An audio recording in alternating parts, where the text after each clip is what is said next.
Ayan. Hi guys, good morning. Ayan, ngayon guys, mag-unboxing tayo ng bigas from Mommy Babe. Ayan. Dumating na pala to guys, hindi ko alam. Kasi diba, gala nga ako. Dami inasikaso. Hindi ko alam na dumating na pala to guys. Yung mga bata nag-receive. Yun.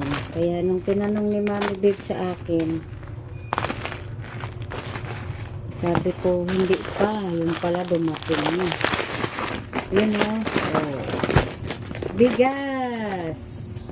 Merry Christmas! Ayan. Thank you so much. 5 kilos to guys. Ayan. Nabunot ako doon sa paruli